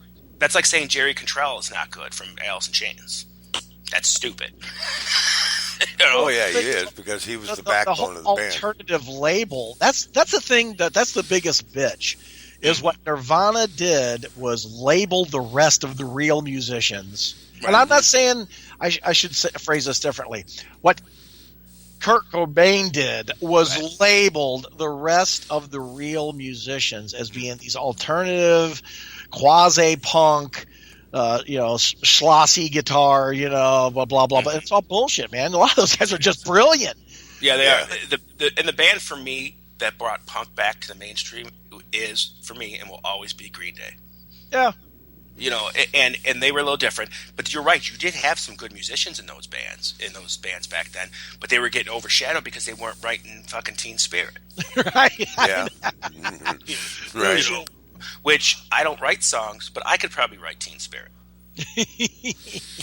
Well, the local stations very rarely take on a band unless they pay for it, and the bands that with the tribute craze that's going on right now, because that's exactly, we're getting more tribute band shows in this town than we are actual bands. I think that the selection for REO Speedwagon for a birthday party was absurd, but that's just me. I just think that I think that unless you buy into local radio, you're not going to get any airplay. No, you have to go. You're right. You have to go out of state. You have to go out of your envelope. You got to go to Seattle. You got to go to Cleveland. You got to go to Indianapolis, Chicago, places like that. Where who? Oh, Conquest Metal. Who's that? And the bands that play. It's like a lot of bands were more popular in the United States than they were in Great Britain. Right. They sold more albums in the United States than they ever did in Great Britain. Well, that's true too. And the opposite, a friend of mine in the '80s was in a metal band called Baphomet, and they were nothing here, but in Germany they were like fucking the Rolling Stones. Gods. They were like gods, yeah. Yeah, you know, he was 18, 19 years old going on tour in Germany, and I'm like, what the fuck? That's so cool. But they couldn't fucking pack a 50-seated bar here. Yeah. You know, I mean, it was crazy, and I don't know whatever became of them or if they profited off or whatever. But the music scene's so much different everywhere else. You go to Japan right now, Marty Friedman from Megadeth is a god in Japan. Yep. He's got his own TV show there and everything. I mean, right. The 80s scene is thriving in Japan. Well, they're always behind the friggin' times. I think it had something to do with Nagasaki and Hiroshima. We blew them into the Stone Age, and ever since then they've been 2 decades behind us. Well, I'm sure Marty Friedman thanks us for it. You know? Well, you brought up the thing about the whole tribute scene, and I cringe a lot when I hear because here's my take, man, and I don't mind the tribute scene if it's a group of guys who love the artist that they're portraying. They love the music. They're doing it for the music. They're wanting to, they just dig it. I mean, it's like me. I write my own music, of course, but there's songs. That's why I play in a cover band. I love playing some cool hooks that other people have wrote, and we have a blast with it. However, I don't think I'm as relevant as the guy who actually truly wrote it. That's the problem I have with tribute acts. The guys who do it for the love of the artist and love of the music is one thing. It's the guys who are jumping on the bandwagon just to make $1 off of being a tribute act. I can't stand that. To me, like I said, it's like nasty gnats bothering. And of course, they have to be really good. I can't. There's a couple of tribute bands out there that I really like. And there's a couple of tribute bands out there that I can live without because I'm kind of with Rob on this. I don't like any tribute band, and I'll tell you why. Because they try, like he said, they try so hard. Like I went to see this Van Halen tribute band. The guy thought he was David Lee Roth, okay? But now you go see a cover band who's going to play Van Halen and Black Sabbath and Motley Crue and this and that and this and that. That's cool, right? You're getting that band's take. Well, and you got to get the band that enjoys the party. I mean, I'm going to name a name here. Red, tribute to Sammy Hagar. Eddie Chris is personification of our friend Sammy Hagar. I mean, he gets up there, he parties, he has a good time, he drinks Cabo Wabo, he interacts with the audience, and he doesn't put himself above the audience because he knows where the bread's coming from. See, that's the tribute band that I'm talking about as far as those guys love Sammy. Yeah. They've played Sammy for years in cover bands. They love the artist. They do it because the love uses Sammy. They don't think he doesn't go around thinking, hey, I'm as good as Sammy Hagar, I'm as relevant. He don't do that. He does it because that's the tribute bands I like. The guitar player, Tom Ackman. Oh, Tom incredible. And the guy plays in 4 or 5 different tribute bands? Oh, yeah. And he's note for note perfect. I mean, he's one of the best technicians out there. And these guys are all cool guys, and they love doing it for me. Then there's other ones in our area. I don't want to. I'm not even going to bother mentioning them, but they think that they're as relevant as the artist who wrote it. And those guys I cannot tolerate because quite honestly, one thing I can say about St. Louis area in itself. Now, I'm not, of course I'm partial because I'm from this area, but we have some of the best musicians. We really do around. Now, you got to remember, I go to NAMM every year. I hear the best of everybody. And I'm telling you what, the Midwest area is dripping with talent. And in the St. Louis area, we have some of the absolute best musicians. Do you think it's an overdose on talent? Do you think that, a lot of these guys are being left out of the fold? I mean, there's so many brilliant artists out there that aren't being recorded, that aren't, they got to go to work every day. It's just the St. Louis scene. And I'll tell you why, Rob, because my best friend, Michael Hund is his name. He's at NAMM every year. Right now, he's the lead guitar player in the Derek St. Holmes band, okay? There's another guy here from Buffalo. His name's Howie Simon. He's in Alcatraz right now. Right. Another guy from Buffalo, can't remember his name, Dave Kermata. He plays with not the Johnny Van Zandt band. And then I got another friend of mine, Dave Zilak, drummer, who used to play for Journey. and Jeff Scott Soto.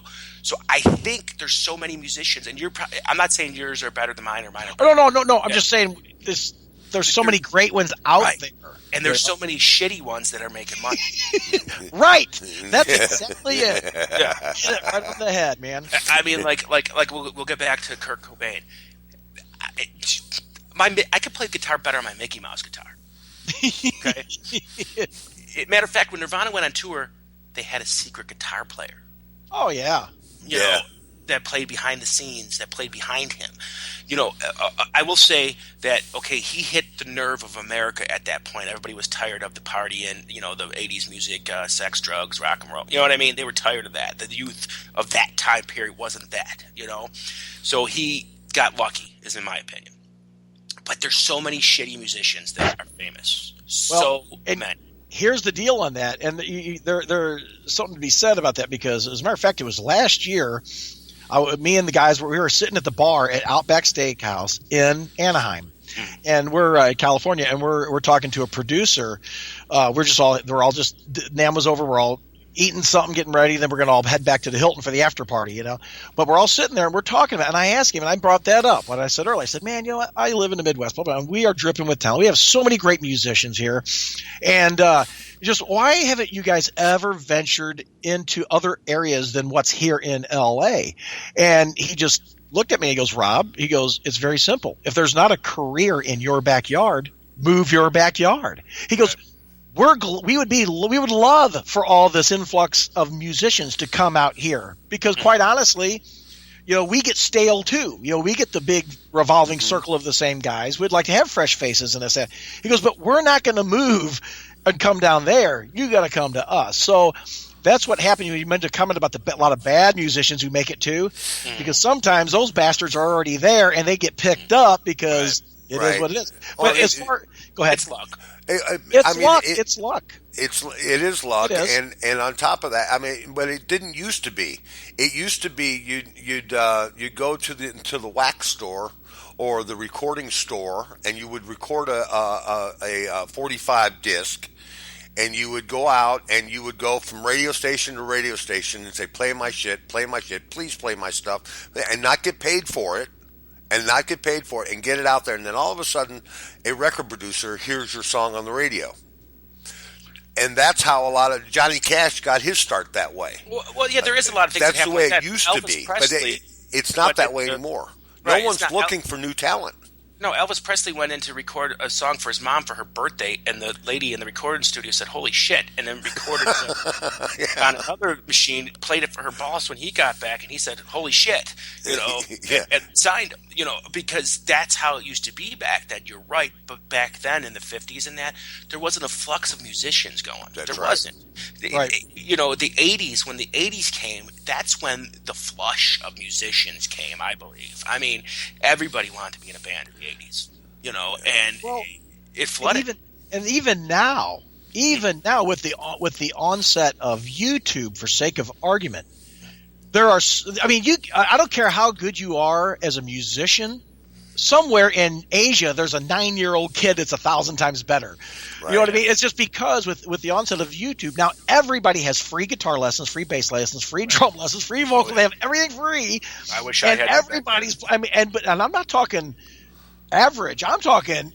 There are incredible musicians just learning off of YouTube. So that's just that many more in the mix. Right. You know. Yeah. When I was in the service, I went to the Philippines. These guys were playing like Kansas and Yes and Pink Floyd and bands that you're going, oh my God. And you're a sailor in the Philippines in the 70s, and you walk into these bars and they were just spot on. You could close your eyes and say, oh my God, they sound just like Yes.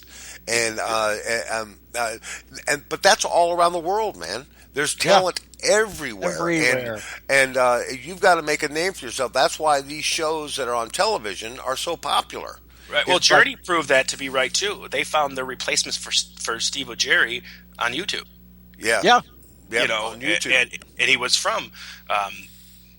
Holy shit! I can't think of where he was from. I think he's from Philippines. Philippines, yes. Philippines, yeah. and Ardell Pineda. But so they found him on YouTube of all things. But I just wanted to ask before I go any further. When you went into the nightclubs there in the Philippines, did you wear your little gay white uniform? No, yeah, okay. I did. I did wear my you gay singing white YMCA uniform. as you were singing? No, Right. I was busy selling popsicles and dreamsicles and things like that, and getting my pocket picked by little bastards, and crossing Shit River. When I was in the Army, we got sent to Guatemala to help build a bridge because I was an engineer in the military. While we were we'd do it and be building hospitals and shit for these people. We would go to the nightclubs at night. The girls would come up to us and be like, "Oh, hey, you want some? Go in the alley and this and that." They take us in the alley, and waiting there was either their husband, boyfriend, brothers, fathers, whatever, to beat us to take our American dollars. That's not nice at all. No, and I'm like, No. I'm not going to build you a fucking hospital now, bitch. How do you build good political relationships that way? Right. Yeah. It was deadly. It was deadly. Back in the day, it was deadly. But in the music industry today is totally different than what it used to be, and we're going to talk about when we come back. By the way, this is the Conjugal Visit, and our special guest tonight is Mr. Rob Boyer. And we want to first of all let you all know that we're going to do a tune here from Conquest Metal, and we'll do Tomorrow's Black. Okay, is that okay? We're going to take a little bit of a break. And we'll be right back. And when we come back, we're going to ask Rob what he thinks of what's coming up for internet radio. And we've got some really special shows coming up about that subject, that very subject, coming up in December. So don't go away. This is the Conjugal Visit. And we'll be right back, man. Okay? Keep rocking.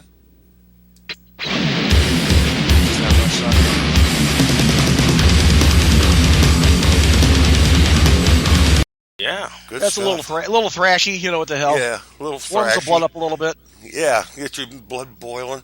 Yeah, really very cool. Yeah, very cool.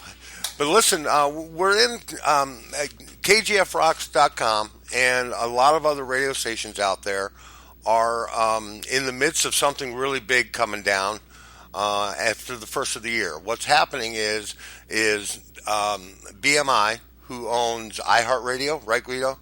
No, they don't own iHeartRadio. They're just the biggest licensing company. But in they're the world. influenced by iHeartRadio.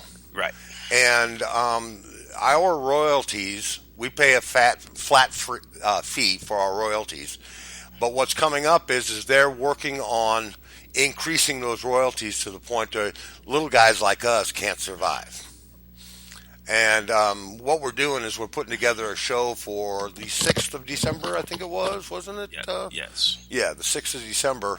And we're going to get a couple of the other owners out there and some DJs and some prominent people to come on the show on the 6th. And we're going to discuss this in detail. But I was just curious. I don't know if you know anything about this, but BMI, they control about, 80% of the royalties out there. They control most of the royalties in the world, and they were the first ones. They've always been around, and they control like the biggest music.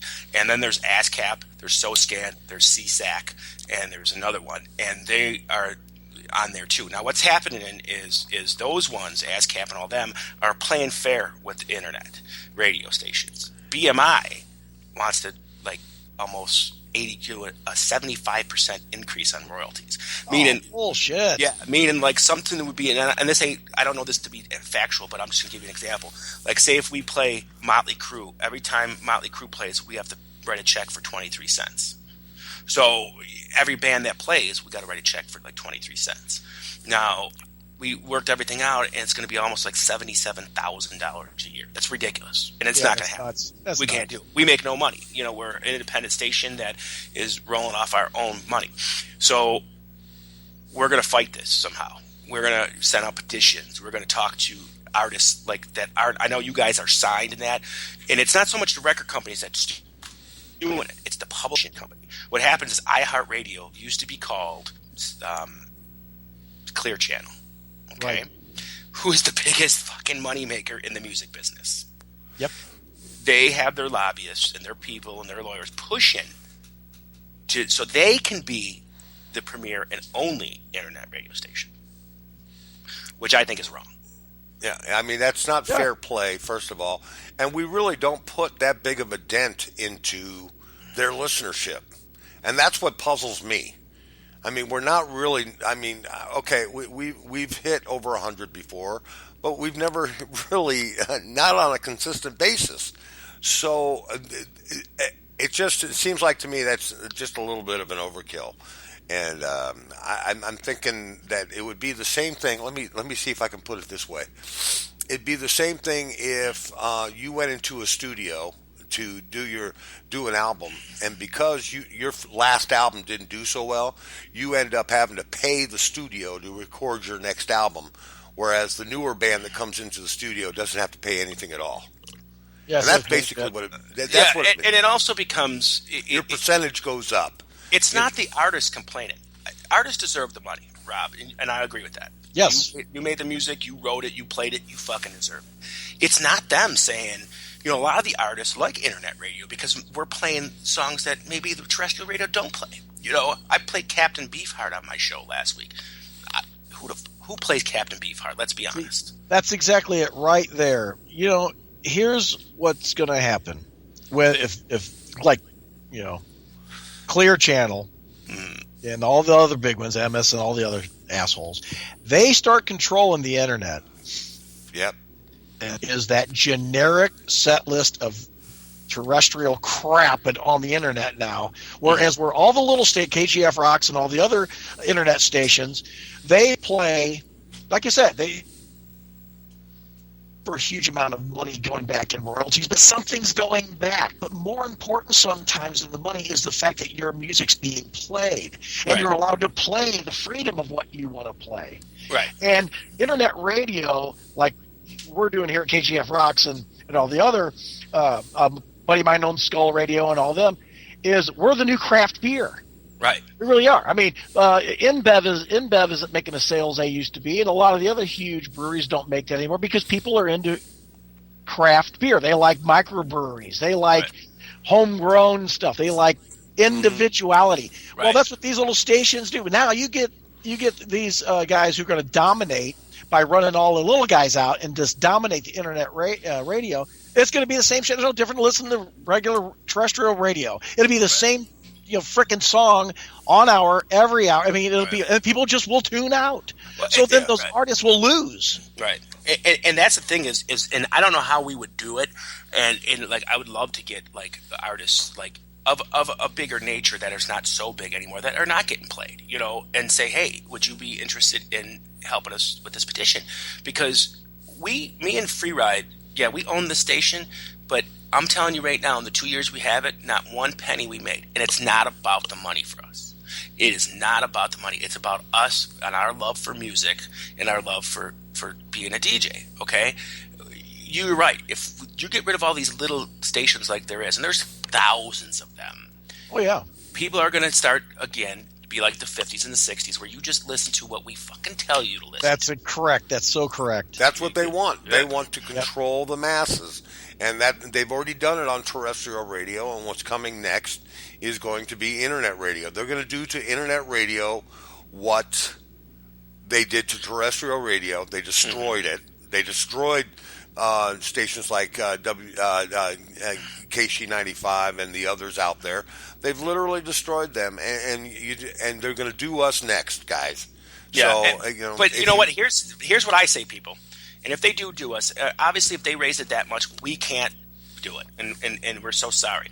But we're going to figure out a way to get back. Because what we were talking about, and we're not going to say on the air, is other things to fucking get around this whole thing. Because there's not all these bands that are members of ASCAP and BMI and SoScan and all this other shit. That's right. So there is bands that don't have any publishing agent. And maybe they would love to play here. Absolutely. So maybe it's a different avenue for us. Maybe what they're going to do is make it better for me to make money, because now maybe I'll make a KGF Records. Maybe I'll do something else and say, fuck you. I'm very pissed about it because we put a lot of blood, sweat, and tears into this station. And money. And time. And I get in fights with my wife sometimes. What are you doing? Oh, I got to change the website. I got to program the show. It takes a lot of time. Okay. And we love it. I will miss the shit out of it. And I'm sure you love going on your show, Rob. I'm sure you love doing it. You know. And if come January 1st, I told you you're done, dude. You can't do it anymore. You're gonna be a little bummed about it. I mean, our lives will go on, but it's still something we enjoy to do. Yeah, that's right. It's definitely something we all enjoy doing. And so, folks, in the near future, on the website, there's going to be a place where you can go in and sign the petition. And we're going to get that up as soon as we can in the next week or so. And don't forget about the big event on December 6th. And we really want to get our listeners behind us. And any bands out there that are listening, you can contact us and we'll get your music into rotation and maybe get you on the show and get your views and get your ideas on music. Even if they don't do this and we're still on the air, we still want you to send your music in. Because I tell you one thing, and Free and Rob, listen to me. I'll listen to the station all day long, and I'll hear Eric Clapton, this, that, whatever. Then I'll hear an independent band and be like, that really kicks ass.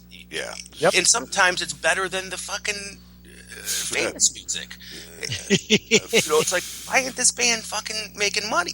So I never thought that I would say that, they're not signed, they can't be good. Because that's kind of the attitude I had. I was always the DJ. I was never the musician, okay? So I've been a DJ since 1992. So I only played hits back in the day when I was playing in the clubs and this and that, Right. It wasn't until later on in life that I realized there's good music out there that people don't play. Yeah, you're out there playing the chicken dance and right. the hokey pokey. Yeah. I remember those days. Another fucking thing is here. This is gonna frost you, Rob. I don't know what you get paid when you guys go play at Conquest Metal, okay? But when I go do a wedding, I get like $800 for just me. And then he's playing the hokey pokey, and he's playing. Enough of this asshole. Yeah. He's playing the Carry underwear, and he's playing this and that. Yeah. But that sucks, and I'm telling you, I agree with how that sucks. Okay, because all I'm doing is fucking on my laptop hitting play. And you're up there sweating and playing and writing and eating free food and drinking. Oh yeah, and drinking. Yeah. I remember. I used to go do a gig and I'd walk out of there more smashed than the groom. Man, I tell you what, I used to do those weddings and it was a whole lot of fun. And I used to get so tore out of frame. There was one night I was doing a wedding at a hotel. And about halfway through the show, I said, I'm pretty wasted. I'm going to go get a room. So I went over, and while the music was playing, I had about 6 minutes worth of music playing. I went in. I need a room. Okay, fine. Bring me the paperwork. And they brought me the paperwork, and I got a room because I was too drunk to drive home. So my boss was pretty happy about that gig. Well, I got a good tip. One night, my brother, he's a musician, and he's in a metal band. And I did a gig that night. We both did a gig the same night. We met out at the bar he was playing at afterwards. And I said, how much did you make tonight? He's like, I think I made $60. And I'm like, I made I made 600. And I'm like, oh my God, And here he is moving all this equipment and sweating, and me, I'm just got my suit on, and I'm fucking, and it's horrible. It is. Be that way. I'm not going to knock it because I need the money, but my boss, man, check it out. I work for a professional DJ service out in Tucson, Arizona, and also here in St. Louis, and both of them would give it as the option, do you want lights for your show? And here they are. There are these 6-can lights, 3 on each side of your DJ outfit, right? These 6-can lights shining down on the dance floor. Not even a crystal ball, And he would charge them $300 for I do the same thing. For the light show. It was hilarious. I do the same thing. I have packages. Do you want just the DJ? It's one package. Do you want DJs and lights? It's another package. Do you want DJs and what I call an assistant, which she goes out and dances with the people and gets them to go up, And that's another price. And then all these little excerpts that I'm going to bring anyways, by the way.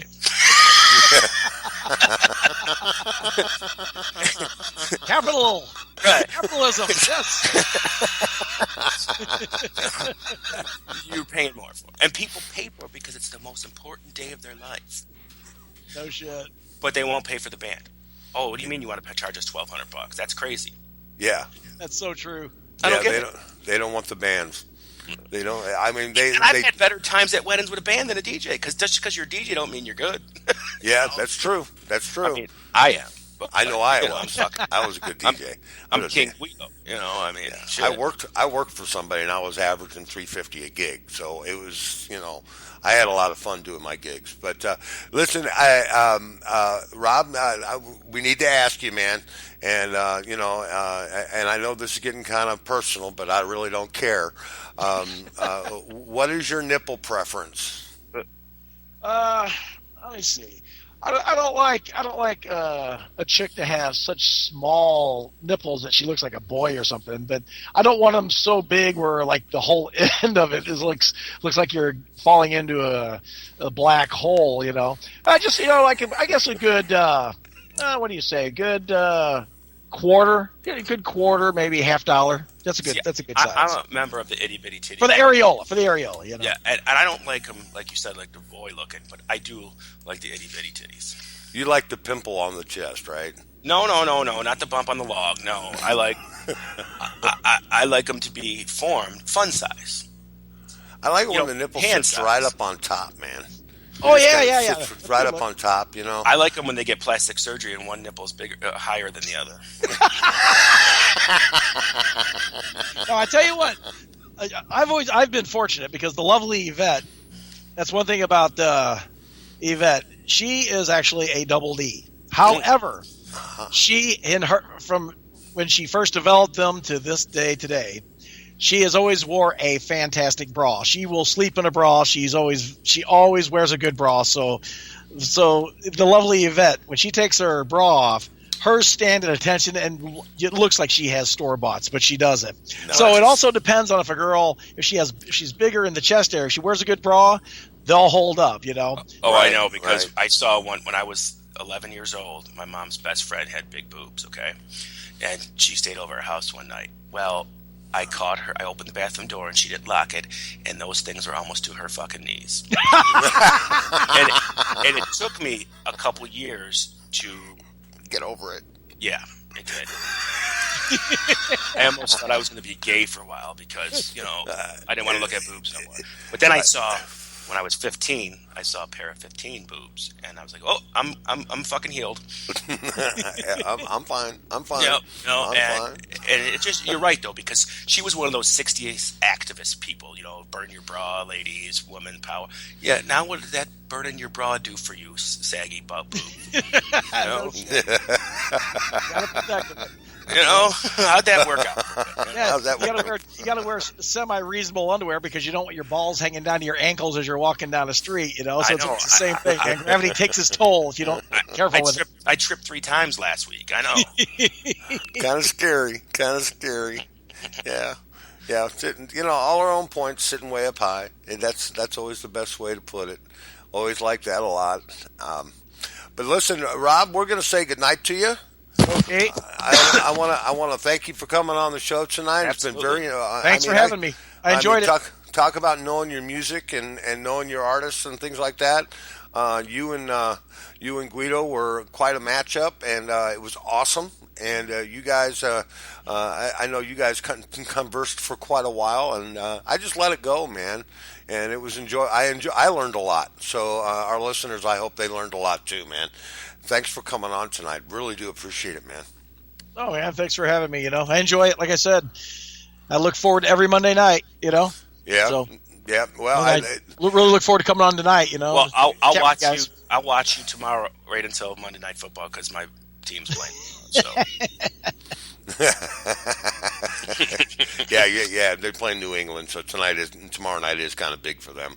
Yeah. So, and I've got them too, and I stand to win a couple hundred. So if they win, Buffalo wins. So it's gonna be awesome. But anyway, thanks a lot for coming on tonight. Really do appreciate it, Rob. You have yourself a good evening, and give hugs to the wonderful Yvette for us. Okay. I will. All right. You have a good evening. Oh, one last thing, man. I forgot. You just became a grandfather, didn't you? Oh, yeah. To the beautiful Lucinda Louise Boyer. And I just became a grandfather for the 13th time. Rock on. It never gets old, man. It never really gets old. I love my grandkids, and especially this one, Lily, was born last, when was it? Thursday? Yeah, Thursday evening. So it's been awesome. We got a chance to go see her on Saturday, and that was pretty special. So she's a good-looking chick, too. Anyway, I'm going to let you go. Thanks very much for coming in tonight, Rob, and you have yourself a good evening, boss. Thank you. All right, sir. See you later, man. All right, bye-bye. Bye-bye. So what's going on, man? Guido, great show, man. Yes. Awesome. I'm loving it. It's pretty good. Pretty good. Not bad, yeah. No, not at all. Yeah. Have we got any phone calls we need to? Yeah, the redneck trucker's here, and I think, is Rob still here? No, Rob's gone. Oh, okay. Yeah, the redneck trucker's on the line. Daryl Hightower. So, all right. You promised him you'd do some more fucking words with him. He's been bugging me all day. Okay. Well, now here we are.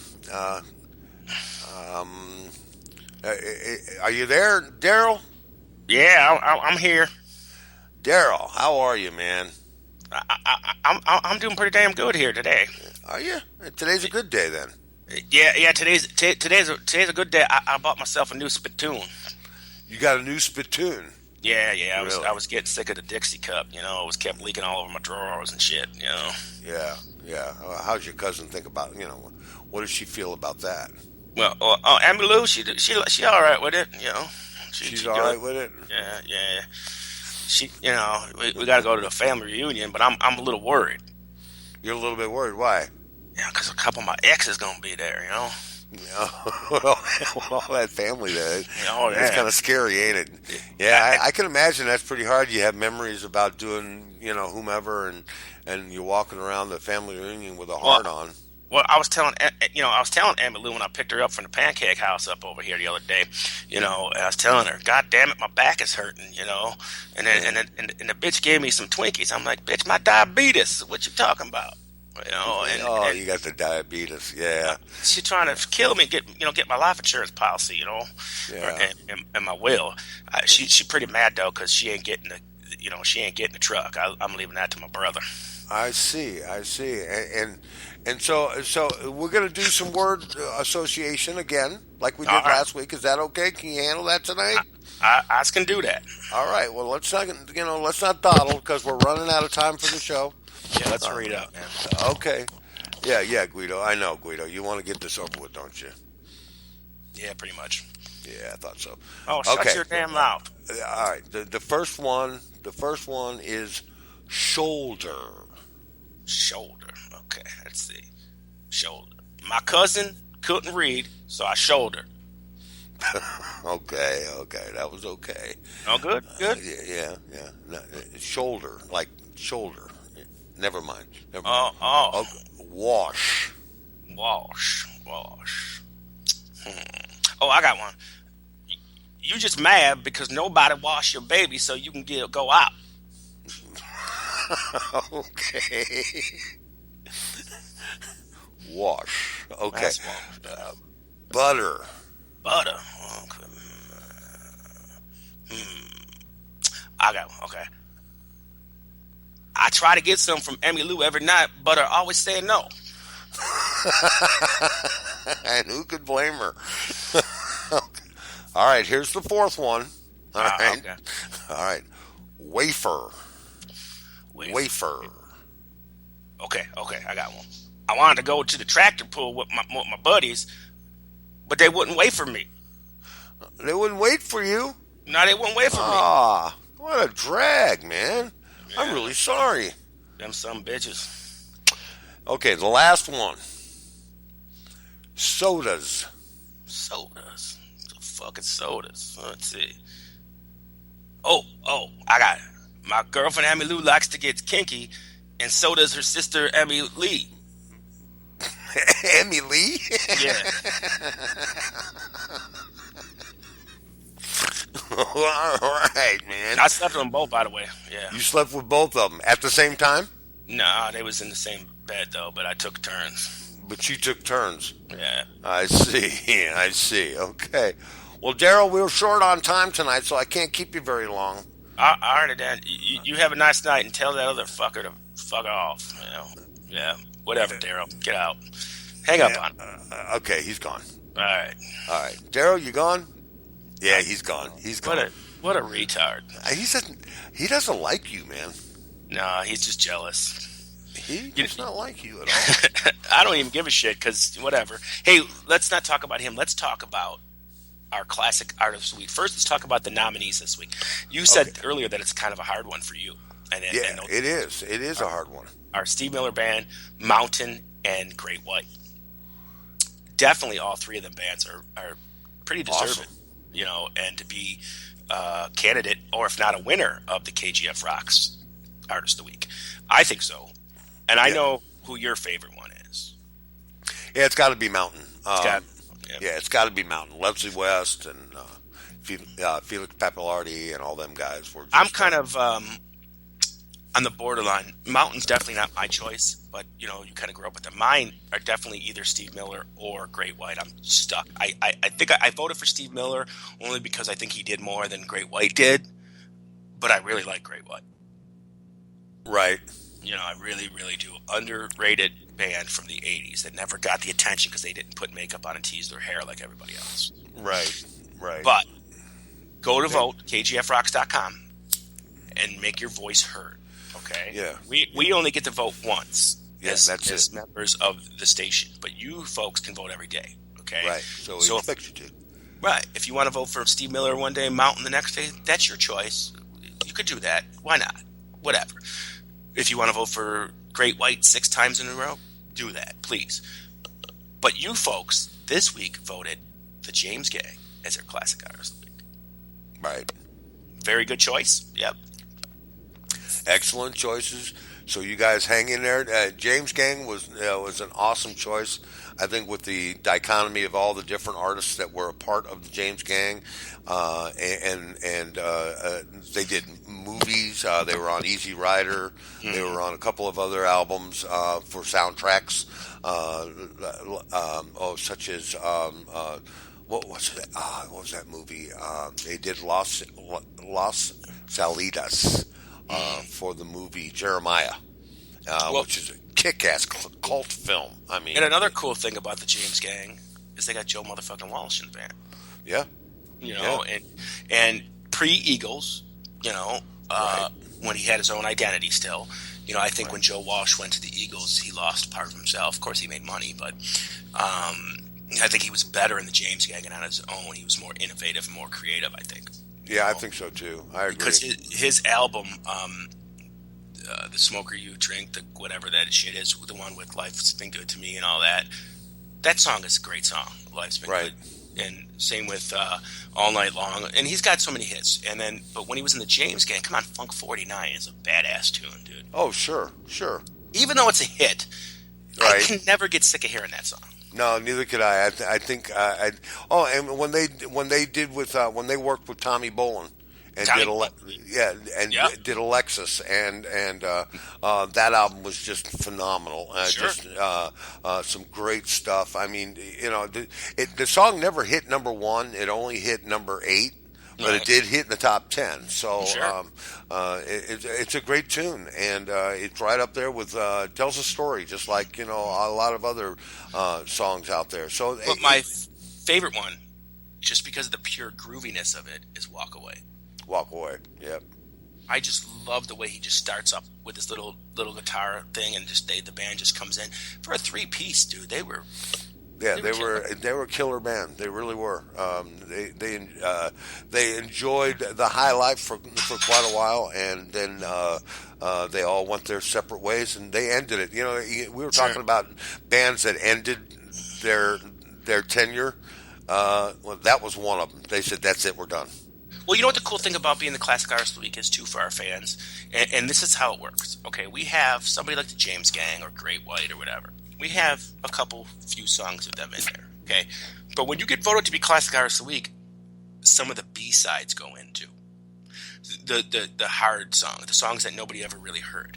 So when you vote, you also add more music from that band into the rotation.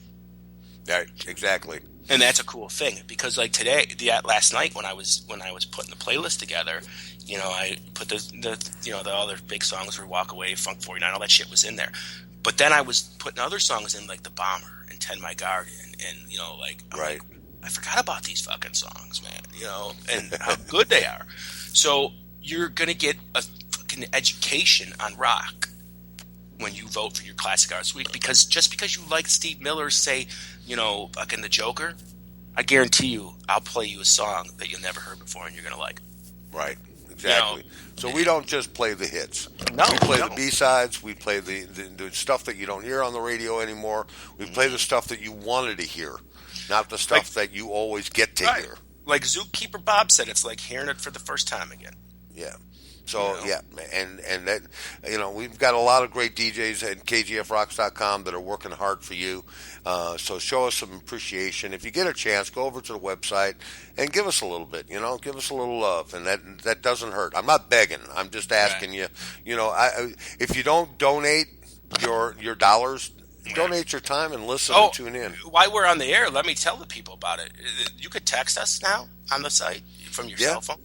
Text us requests, text us what you want.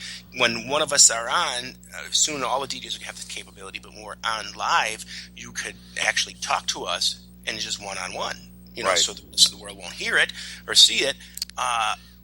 We have so many things. We just added 2 new games to the game room. We added Super Mario Brothers and Sonic the Hedgehog to the game room. Nice. Along with the KGF slot machine. Also, we're going to have Pogo coming in.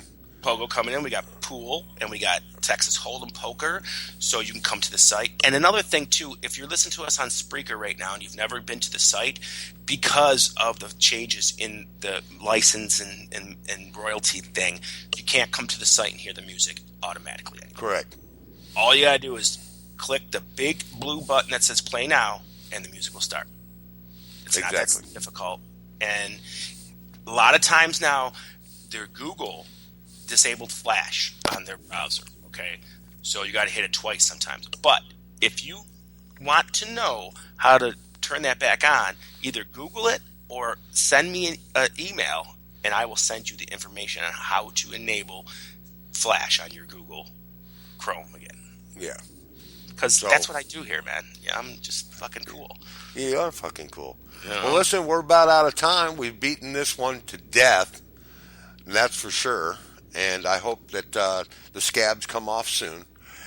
We just want to thank Rob Boyer for coming on the show tonight. And I want to thank my good friend Guido for hanging with me tonight. It's been a whole lot of fun and a very interesting show, very educational show tonight. And if you got a friend out there that's into the heavy metal or the rock and roll out there, hey, tell them about us here at the Conjugal Visit. Okay? Oh, speaking of metal. And before we go, we got to guess. Next week. Next week we have Hex, band out of San Francisco, and they really kick-ass. And it's going to be a whole lot of fun, and we're going to play some really kick-ass rock and roll. So you want to definitely tune in next Sunday night on the Conjugal Visit. Okay? Right. All right, guys. Well, thanks a lot for coming in tonight. We want to say goodnight to everyone. Thanks for joining us here on KGFRocks.com and the Conjugal Visit. See ya. Adios. Bye-bye. It's Sunday night, and this is the Conjugal Visit on KGFRocks.com.